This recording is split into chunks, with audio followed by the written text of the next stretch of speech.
Pope Francis began April with a visit to the town of Carpi, which was hit by an earthquake in 2012. The Holy Father encouraged the residents to continue moving forward, despite troubles that exist.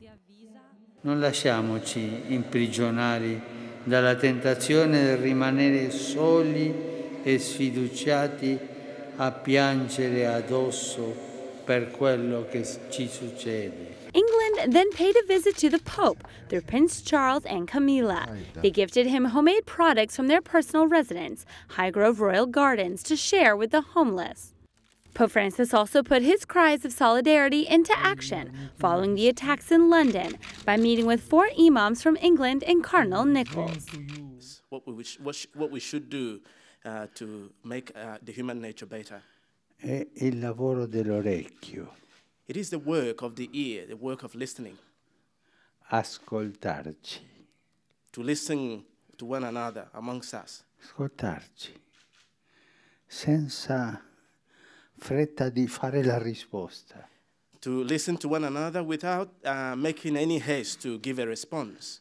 Ricevere la parola del fratello, della sorella e pensare poi dare la mia, ma la capacità di ascolto, questo è tanto importante. To listen to the voice and the words of a brother or a sister and think about it before we give a response. But the most important thing is the capacity to listen.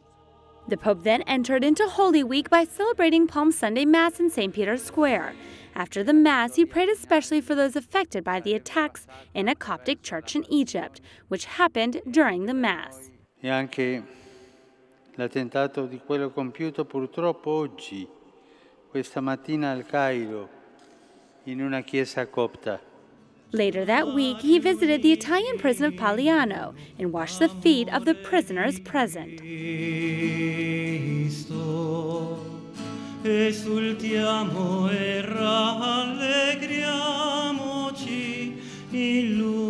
The following day, on Good Friday, he presided over the Passion of Christ to St. Peter's Basilica and prayed while prostrate on the floor.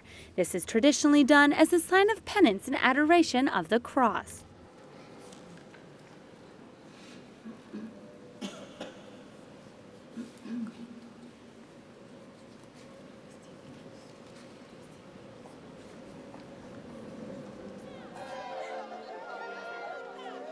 Easter Sunday provided a stark contrast to these sober events, as St. Peter's Square was filled with pilgrims ready to celebrate the resurrection.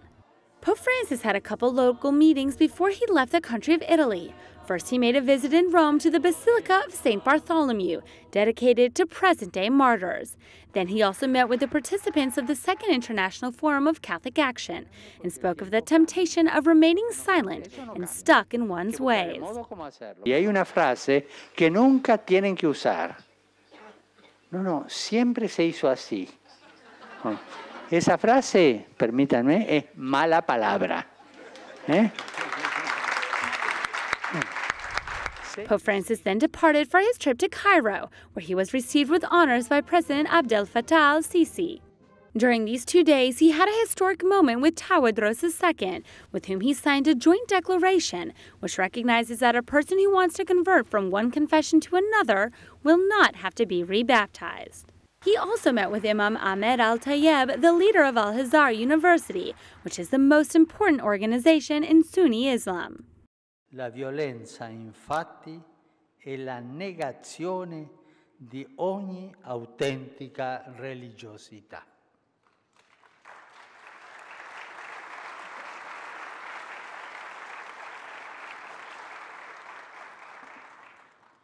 In quanto responsabili religiosi, siamo dunque chiamati a smascherare la violenza che si traveste di presunta sacralità, facendo leva sull'assolutizzazione degli egoismi anziché sull'autentica apertura dell'assoluto.